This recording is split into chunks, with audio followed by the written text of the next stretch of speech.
Hi friends, இது Sehrai beach. கேரளாவிலேருந்து Kozhikode வழியாக நாங்கள் சென்றடைஞ்சோம். இது குருவாயூருக்கு அருகாமையில் இருக்குது. செராய் பீச் வந்து ரொம்ப அதிகமாக டூரிஸ்ட் இல்லை. ஆனால் இந்த ரிசார்ட்டு ஸ்ரீ லாகூன் ரிசார்ட்டுங்கிறது ரொம்ப ஒரு பக்கம் பேக் வாட்டரும், இன்னொரு பக்கம் கடலும். பாருங்கள், பார்த்தோன்னா தெரியும் பின்னாடி பேக் வாட்டரு, ஸ்விம்மிங் பூல். இந்த பக்கம் இது மாதிரி ஒரு தங்கிக்கிறதுக்கான ஒரு இடம். அதே மாதிரி இந்த சைடும் லெஃப்ட் சைடும் வந்து இதே மாதிரி இருக்குது. தங்குறதுக்கெலாம் சூப்பராக இருக்குது. ஒரு 5000 அந்த அளவுக்கு வந்துச்சு 2 பேருக்கு. எக்ஸ்ட்ரா பெட்னா ஒரு ரூ. 1500 சார்ஜ் பண்ணுறாங்க. ரொம்ப ப்ளசண்ட்டாக இருந்தது. பீச்சும் போனோம். இது முன்னாடி போனாவே பீச் வந்துடுது. என்ட்ரன்ஸுக்கு ஒரு ரோடு வருது. ரோட்டுக்கு அடுத்ததே பீச் வந்துடுது. ஸோ தங்குறதுக்கும் ப்ளசண்ட்டாக இருக்குது. பீச்சு, ஸ்விம்மிங் பூல் எல்லாமே ஒரே நேரத்தில் பார்த்துக்கிற மாதிரி இருக்குது. உள்ளே வந்து ஷவர் முதல் கொண்டு எல்லா ஃபெசிலிட்டியுமே இருக்குது. ஸோ பீச்சில் குளிச்சுட்டு வந்து ஸ்விம்மிங் பூலில் குளிச்சுட்டு ஷவர்லேயும் குளித்தோம் நாங்கள். ஒரே நாளில் 3 இது குளிக்கிற அளவுக்கு அழகாக இருந்தது. உள்ளே வந்து ஹோட்டல்ஸும் இருந்தது. ஹோட்டல் உள்ளுக்குள்ளே சாப்பிட்றதுக்கான ஃபெசிலிட்டி இருக்குது. வெளியிலையும் கிடைக்குது. நம்ம ஒரு நேரம் வந்து நமக்கு அவங்க ஃபுட் அரேஞ்ச் பண்ணிடுறாங்க காலையில் நேரத்தில். மீதி நேரம் நம்ம வெளியில் சாப்பிட்ற மாதிரி இருக்கும். வெளியிலையும் ஹோட்டல்ஸ் நல்லா இருக்குது. ஆனால் வந்து டூரிஸ்ட்டு குறைவாக இருக்கிறதுனால ஹோட்டல்ஸும் கொஞ்சம் குறைவாக தான் இருக்குது. அதாவது டெவலப்பிங் ஆகிட்டுருக்குது இந்த ஏரியா.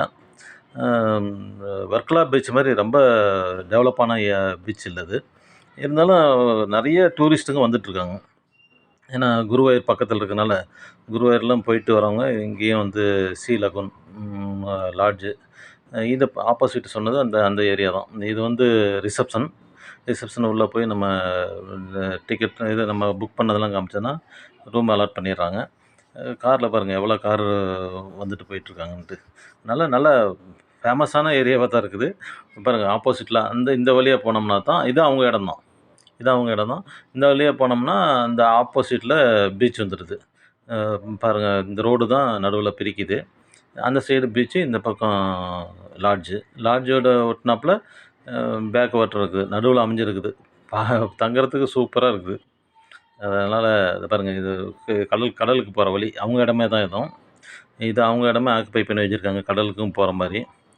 இங்கேயும் குளிக்கிறதுக்கான வசதியெல்லாம் இருக்குது. ஆனால் வந்து லாக் பண்ணியிருந்தாங்க நாங்கள் போகும்போது.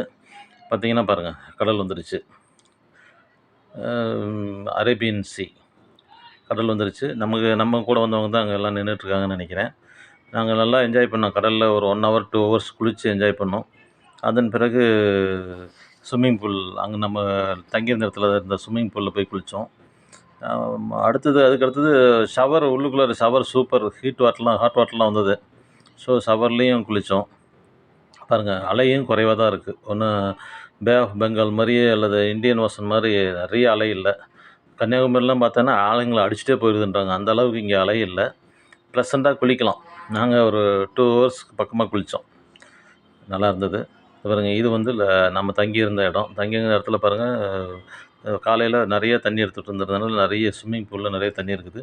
அந்த பக்கம் பேக் வாட்டர், மீனெல்லாம் பிடிச்சிட்ருப்பாங்க.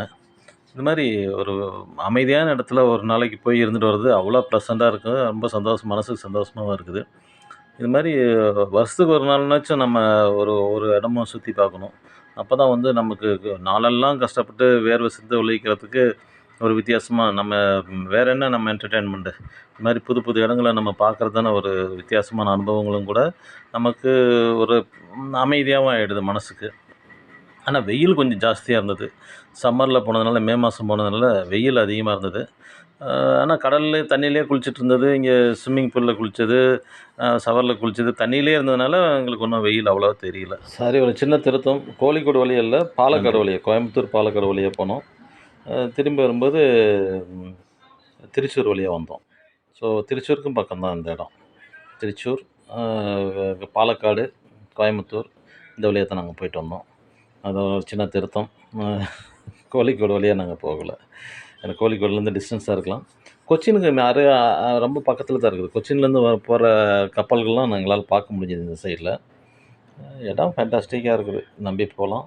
இந்த ஸ்ரீ லகூன் ஹோட்டல்லையும் இது மாதிரி நிறைய லாட்ஜ் இருக்குது. ஸ்ரீ லகூன் ஹோட்டல்லையோ அல்லது வேறு லாட்ஜிலையோ நம்ம தங்கி ஒரு நாள் ஃபேமிலியோடு நம்ம ஸ்பெண்ட் பண்ணிட்டு இருந்தோன்னா அடுத்த நாள் நமக்கு ஃப்ரெஷ்னஸ் கிடைக்குது. வெக்கேஷனில் எங்கெங்கேயோ போகிறோம், நம்ம இந்த ஏரியாவும் நம்ம செலக்ட் பண்ணலாம். நல்ல ஏரியா தான். நன்றி. தேங்க்யூ. பிடிச்சிருந்தா லைக் பண்ணுங்கள், ஷேர் பண்ணுங்கள், சப்ஸ்கிரைப் பண்ணுங்கள். ஏன்னா நீங்கள் கொடுக்குற ஆதரவில் தான் நான் மேற்கொண்டு மேற்கொண்டு வீடியோஸ் இந்த மாதிரி போகிற இடமெல்லாம் போட முடியும். நன்றி. தேங்க்யூ.